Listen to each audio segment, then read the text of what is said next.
tanah airku, tanah tumpah darahku. Di sanalah tanah airku. Ayo, yuk. Yuk, ambil ke satu lagi. Menggugat, yang kemudian menampilkan ini belakangnya tuh kayaknya ada orang yang saya kenal ini. Itu foto siapa itu? Nggak tahu ini yang bolak-balik, ruwet gitu loh. Oke. Gitu. Maksudnya pesan yang ingin disampaikan dari poster ini bahwa Iya, dia bisa menembus apa namanya jeruji besi ini dan kemudian berlindung di belakangnya ada orang kurus ini. Itulah. Jadi masa negara kemudian dibuat candaan kayak gini sih? Gitu loh. Nah makanya kalau tadi ya saya coba kita menghormati sahabat Najwa nanti mengatakan, oh dia suaranya bisa keluar. Mana kalau bisa keluar? Tolong deh buktikan minggu depan kita undang di interupsi deh atau di layar bersuara deh gitu. Ya tampil.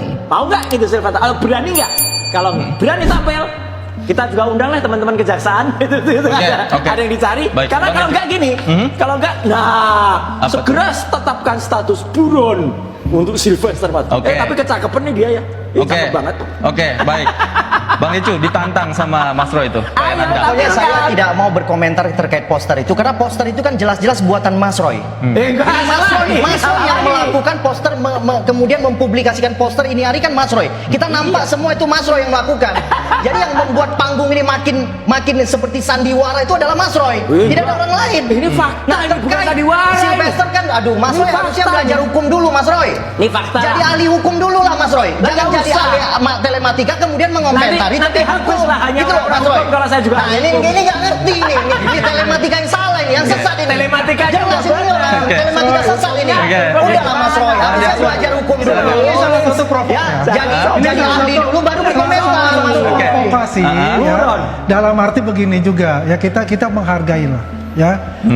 Ini karya, nggak apa-apa. Saya menghargai ini karya. Nggak apa-apa, ini karya. Oke, kita nilai aja, nggak apa-apa. Kita menghargai lah apa yang dibawa oleh Mas Roy. Ini karya ibu ARM. Ya, silakan itu ya. Yang jelas ya itu adalah itu tanggung jawabnya dari Mas Roy untuk melakukan. Apakah itu provokasi atau itu adalah haknya mereka yang nanggung, saya yang jawab. Jadi saya ingin gini, saya ingin mengklirkan, menyambung apa kata dikatakan saya tadi yang dibilang itu politik, ya kan? Dengan case-nya kemarin itu 2017 itu ada pertarungan antara Anies Baswedan dengan itu kan begitu. Awalnya kan begitu.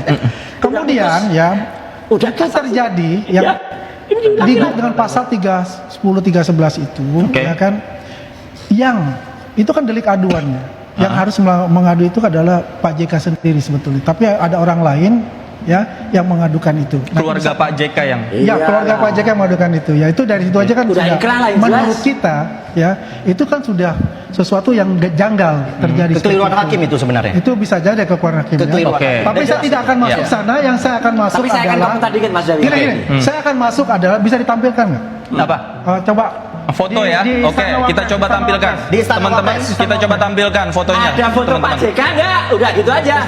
Ada foto Pak JK. Sambil proses apa yang Anda ingin sampaikan. Sebelum keluar udah tahu kok fotonya. Ada fotonya Pak JK. Ada nggak? Coba cek dulu. Kalau nggak ada fotonya Pak JK, sambil kita proses. Jadi, Roy, ini gua ngomong. Oke. Ini gua serius nih. Tak tebak dulu. Enggak, gua ngomong gua serius. Gua nggak potong lu juga. Ya, ada. Ya, biar clear gitu. Ini. Wah, ini lain Sebelumnya. Yang pertama. Yang pertama, teman-teman yang pertama di play. Saya bisa jelaskan sini ya. Saya jelaskan. Di sini adalah ya tokoh-tokoh dari NTT ya. Didampingi oleh Pak Mekeng sama Adi Galinowaya. Ini gawat ya. Kemudian ini adalah Pak Sofyan Wanandi sebagai orang paling dekatnya Pak JK.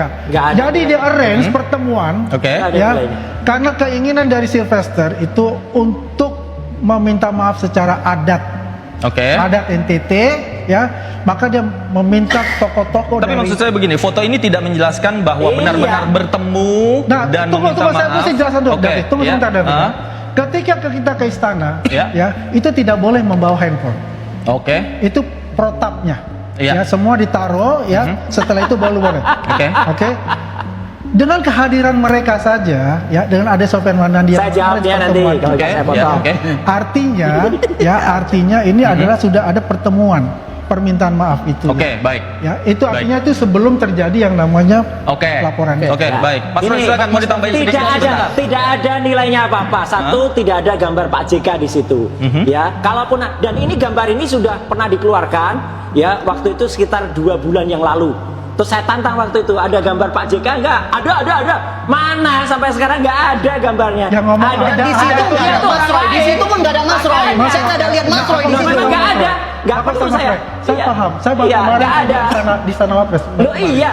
Itu tidak boleh, tidak dilarang membawa yang namanya handphone. Loh, bukan orang. Tunggu dulu, aku jelaskan dulu. Pak JK-nya aja diajak turun bisa foto. Oh ya mungkin. Ini yang memfoto siapa kemudian? Di situ aja kan nggak ada Mas Roy. Bagaimana Mas Roy tahu ada ketemu atau tidak? Di situ kan nggak ada Mas Roy. Makanya ini kan tidak menunjukkan apa-apa. Jadi di situ ada Mas Roy nggak kira-kira? Kok Mas Roy bisa langsung memutus? Ini gambar ini. Kalau gambar nggak ada nilainya apa-apa. Oke, kembali ke video. Teman-teman, apakah kalian pernah melihat perdebatan politik yang tiba-tiba berubah menjadi adu sindir, saling tantang, bahkan sampai menyebut lawan bicaranya sesat? Nah, inilah yang baru saja terjadi. Ketika Roy Suryo mengeluarkan foto terkait Sylvester yang disebut buron, dan pengacara lawannya langsung panas menanggapi. Cuplikan yang barusan teman-teman lihat bukanlah sekadar debat biasa. Ada pertarungan narasi, ada sentimen politik, bahkan ada tuduhan serius tentang kebenaran sebuah poster dan foto. Lalu, pertanyaannya, apa sebenarnya yang bisa kita pelajari dari kejadian ini? Benarkah argumen Roy Suryo punya dasar kuat? Ataukah justru pengacara yang menyebutnya sesat itu yang benar? Mari kita bahas dengan tenang, dengan data, dengan akal sehat. Karena channel ini Nalar Bangkit selalu berusaha meredam fitnah, menjaga NKRI, dan mengajak teman-teman untuk berpikir jernih. Jadi jangan lupa simak sampai habis, karena di akhir nanti kita akan simpulkan dampaknya untuk kehidupan politik nasional kita semua. Teman-teman, kalau kita cermati, persoalan sebenarnya bukan cuma soal poster atau foto. Persoalannya jauh lebih besar. Bagaimana politik di negeri ini sering dimainkan lewat simbol, narasi, bahkan candaan yang sebenarnya bisa memicu keributan. Dalam video tadi kita mendengar tantangan keras. Kalau berani, undang Sylvester, tetapkan status buron, ayo buktikan. Ini adalah gaya politik yang konfrontatif, penuh adu nyali. Lalu Roy Suryo merespons dengan cara yang khas. Mengangkat foto, memprovokasi diskusi, bahkan menyerang balik dengan menyebut pengacaranya sesat. Karena dianggap salah bicara soal hukum. Teman-teman, apakah cara seperti ini sehat untuk demokrasi kita? Apakah debat harus selalu berubah menjadi saling hina, saling jatuhkan, bahkan sampai meremehkan keilmuan orang lain? Lucunya, ada pula komentar di publik yang menyindir. Loh, Roy Suryo aja nggak bisa nyanyi Indonesia Raya, kok bisa-bisanya ngomong soal konstitusi? Ini sindiran keras, sekaligus bentuk kritik bahwa ada yang dianggap kontradiktif. Tapi ingat, kita jangan ikut-ikutan menyerang pribadi. Karena kalau kita ikuti pola adu hina, maka yang runtuh adalah persatuan bangsa. Kita bisa kritik argumennya, kita bisa telanjangi logikanya, tapi tetap dengan data dan nalar sehat. Faktanya, persoalan hukum bukan bisa diputuskan lewat poster atau debat televisi. Ada mekanisme jelas di negara ini, aparat penegak hukum, kejaksaan, pengadilan. Kalau ada yang benar-benar buron, ya jalur hukumnya harus ditempuh, bukan sekadar jadi bahan sindiran di layar kaca. Teman-teman, mari kita masuk lebih dalam. Mengapa sebagian publik memandang Roy Suryo, bahkan dengan ejekan Roy Panci, sebagai sosok pembuat gaduh di Indonesia? Pertanyaan ini penting, karena persepsi publik tidak lahir begitu saja. Ada rangkaian peristiwa, ucapan, dan tindakan yang membuat citra seseorang melekat kuat di benak masyarakat. Roy Suryo sudah lama dikenal sebagai ahli telematika. Ia kerap muncul di televisi, memberikan komentar tentang kasus-kasus digital, teknologi, hingga politik. Namun, masalahnya sebuah komentarnya dianggap tepat. Ada momen ketika publik merasa analisisnya terburu-buru. Ada yang menilainya lebih mencari sensasi dibanding memberi solusi. Dari sinilah muncul kesan bahwa ia lebih suka berada di pusat perhatian ketimbang membangun dialog sehat. Teman-teman, politik Indonesia memang sering memberi panggung bagi figur yang kontroversial. Tapi apakah kegaduhan itu memberi manfaat? Julukan Roy Panci mungkin terdengar kasar, tapi ia mencerminkan keresahan masyarakat. Orang-orang menggunakan satire sebagai cara mengekspresikan kejengkelan. Bagi sebagian orang, julukan ini adalah simbol bahwa kehadiran Roy seringkali dianggap tidak membawa solusi, melainkan gaduh baru. Apakah ini adil? Itu kembali pada penilaian masing-masing. Tapi satu hal yang jelas, opini publik tidak bisa diabaikan begitu saja. Karena dalam demokrasi, persepsi massa bisa menggerakkan arah diskursus politik. Kita kembali pada kasus Sylvester. Alih-alih menunggu jalur hukum berjalan, Roy malah mengangkat poster, menunjukkan foto dan melontarkan komentar pedas. Tuinlah yang oleh sebagian pihak dianggap membuat gaduh. Kenapa? Karena bukannya menenangkan situasi, langkah itu justru memperkeruh keadaan. Publik bingung, mana fakta, mana opini, mana data hukum, mana sekadar provokasi. Dan ketika pengacara lawannya menuduh Roy sesat, debat pun berubah jadi ajang saling ejek. Bukankah ini persis yang sering kita khawatirkan? Politik berubah jadi panggung sandiwara. Teman-teman, mari kita pikir bersama. Apa jadinya kalau setiap tokoh publik lebih sibuk saling ejek ketimbang memberi solusi? Apa jadinya kalau energi bangsa dihabiskan hanya untuk mengurusi siapa yang sesat, siapa yang salah, siapa yang buron, sementara masalah rakyat sehari-hari, harga kebutuhan pokok, lapangan kerja, pendidikan tidak kunjung terjawab? Inilah yang membuat banyak orang menilai bahwa figur seperti Roy justru memperparah kebisingan politik. Bukan karena ia sendirian, tapi karena ia ikut melanggengkan budaya debat tanpa substansi. Kita harus berani menyebutnya. Ya, ini kegaduhan. Ya, ini bisa memecah belah. Tapi sekali lagi, kita tidak boleh terjebak pada serangan pribadi. Kita tidak boleh jatuh ke jurang kebencian. Yang harus kita kritisi adalah argumennya. Misalnya, jika Roy menampilkan foto, apakah fotonya valid? Jika ia menuduh ada pertemuan, apakah datanya lengkap? Jika ia menyebut orang lain salah, apakah ia punya dasar hukum yang jelas? Pertanyaan-pertanyaan ini harus dijawab dengan transparan. Kalau tidak, maka publik berhak menyebutnya gaduh. Teman-teman, sejarah Indonesia sudah berkali-kali mengajarkan, bangsa ini bisa hancur bukan karena serangan dari luar, tapi karena konflik internal, perpecahan dan kebisingan politik yang tidak produktif. Saat ini kita sedang menghadapi tantangan besar. Pemilu, pembangunan ekonomi, perubahan global. Kita butuh tokoh-tokoh yang menenangkan, bukan yang menambah gaduh. Maka kritik publik terhadap Roy, meski terkadang diekspresikan dengan kasar, pada dasarnya adalah sinyal. Sinyal bahwa rakyat ingin politik yang lebih dewasa, lebih substansial, lebih berpihak pada kepentingan bangsa.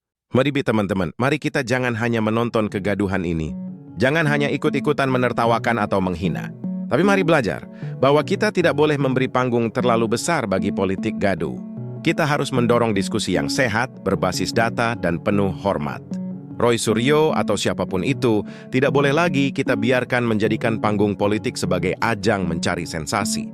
Karena NKRI terlalu berharga untuk dipertaruhkan hanya demi popularitas sesaat.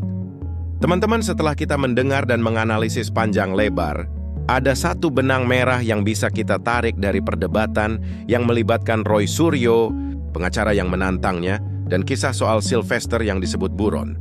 Semua ini hanyalah cerminan betapa rapuhnya ruang diskusi politik kita ketika tokoh publik lebih sibuk mencari sorotan dibanding menghadirkan solusi. Apa sebenarnya yang sedang dipertaruhkan di sini? Bukan sekadar benar atau salahnya sebuah poster. Bukan pula siapa yang sesat dan siapa yang paling ahli hukum. Yang sedang dipertaruhkan adalah wibawa demokrasi kita. Demokrasi yang sehat seharusnya menjadi wadah gagasan, perdebatan argumen, dan adu data. Namun apa yang sering kita lihat? Justru sebaliknya. Yang terdengar adalah saling sindir, saling ejek, bahkan saling merendahkan dengan bahasa yang tidak pantas. Mari kita renungkan bersama. Seberapa sering bangsa ini diguncang oleh isu-isu remeh yang sebenarnya bisa diselesaikan dengan tenang? Seberapa banyak energi habis hanya untuk mengurusi debat kusir yang tidak memberi manfaat nyata bagi rakyat? Harga kebutuhan pokok semakin mahal. Anak-anak muda masih banyak yang kesulitan mencari pekerjaan, infrastruktur belum merata, dan pelayanan publik masih jauh dari kata sempurna. Namun panggung politik justru lebih ramai membicarakan poster, foto, atau ejekan personal. Bukankah ini sebuah ironi? Teman-teman, kritik terhadap Roy Suryo atau sebutan sinis yang beredar di publik, pada akhirnya hanyalah simbol dari keresahan yang lebih besar. Rakyat sudah lelah dengan politik gaduh. Rakyat ingin tokoh yang bicara jernih, lugas, dan memberi harapan. Bukan tokoh yang setiap kali tampil justru menambah keruwetan. Apakah ini hanya kesalahan satu orang? Tentu tidak. Ini adalah cermin dari budaya politik kita yang seringkali mengedepankan drama daripada substansi. Tapi kita harus berani menunjuk contoh nyata agar perbaikan bisa dimulai. Jangan salah paham, teman-teman. Kritik ini bukan berarti kebencian, justru sebaliknya. Kita menginginkan agar tokoh-tokoh yang punya akses media, yang punya ruang berbicara, bisa menggunakan panggungnya untuk hal-hal yang lebih bermakna. Jika Roy Suryo benar-benar ingin membela kebenaran, maka ia harus melakukannya dengan data yang akurat, dengan argumen hukum yang kuat, bukan dengan poster yang bisa ditafsir macam-macam. Jika pengacara lawannya memang ingin menegakkan hukum, maka ia juga harus berbicara dengan logika hukum yang konsisten, bukan dengan emosi yang memperkeruh suasana. Sayangnya, apa yang terjadi justru sebaliknya. Kedua pihak sama-sama terseret dalam permainan kata-kata. Publik disuguhi tontonan yang panas, tapi miskin substansi. Orang-orang kemudian saling berdebat di media sosial, saling ejek di kolom komentar, dan akhirnya suasana politik semakin gaduh. Bukankah ini yang harusnya kita hindari? Teman-teman, kita harus belajar dewasa. Politik tidak boleh jadi arena caci maki. Politik tidak boleh jadi ajang menebar fitnah. Politik adalah jalan untuk mengurus kepentingan rakyat. Jika jalan itu dipenuhi dengan teriakan, ejekan, dan sindiran, maka rakyatlah yang paling dirugikan.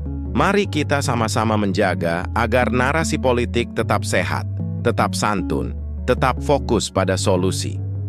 Bayangkan kalau energi perdebatan yang panjang soal poster ini dialihkan untuk membicarakan solusi pendidikan.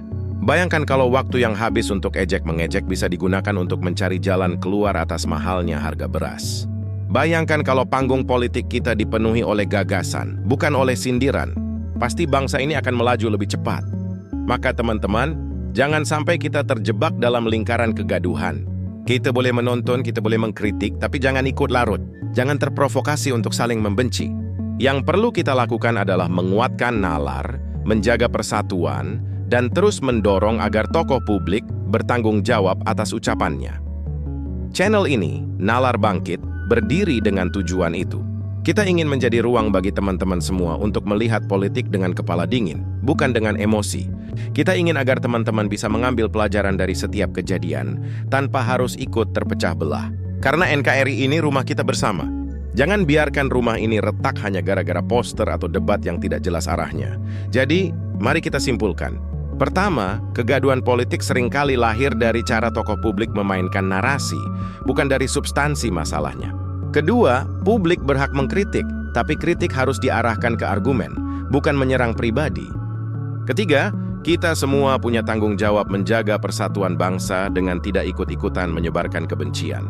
Teman-teman, kalau kalian sepakat bahwa bangsa ini harus bangkit dari politik gaduh, dukung terus channel ini. Tekan tombol subscribe, nyalakan loncengnya, dan jangan lupa tinggalkan komentar di bawah tentang apa yang teman-teman pikirkan soal kasus ini. Apakah menurut kalian Roy Suryo memang sosok yang sering bikin gaduh? Atau justru ada pihak lain yang sebenarnya lebih layak disalahkan? Suara kalian penting, karena diskusi sehat lahir dari partisipasi semua orang. Mari kita buktikan bahwa politik tidak harus selalu gaduh. Mari kita tunjukkan bahwa rakyat Indonesia mampu berdiskusi dengan santun, kritis, dan penuh nalar. Itulah semangat Nalar Bangkit.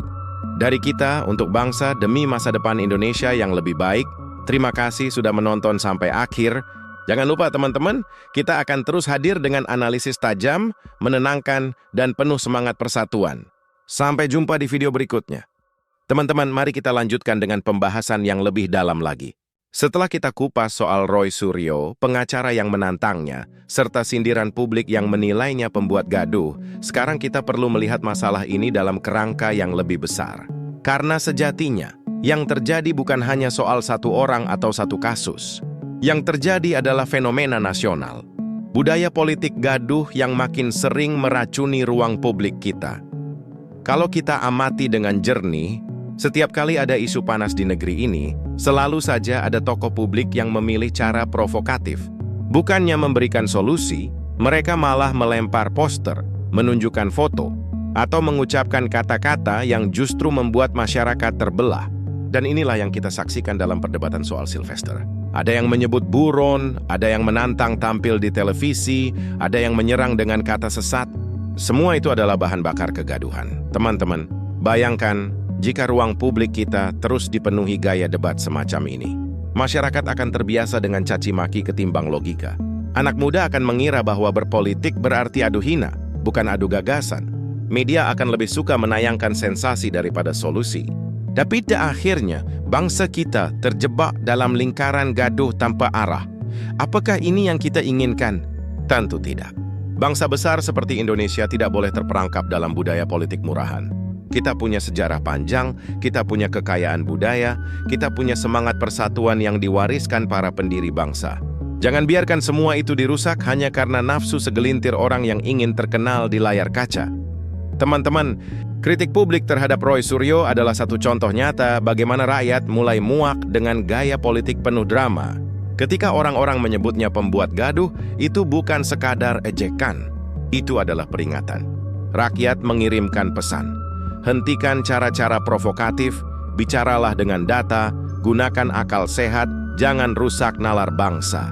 Namun, kritik ini seharusnya tidak hanya berhenti pada satu nama. Karena masalah sebenarnya lebih dalam. Politik gaduh terjadi karena ada ruang yang membiarkannya tumbuh.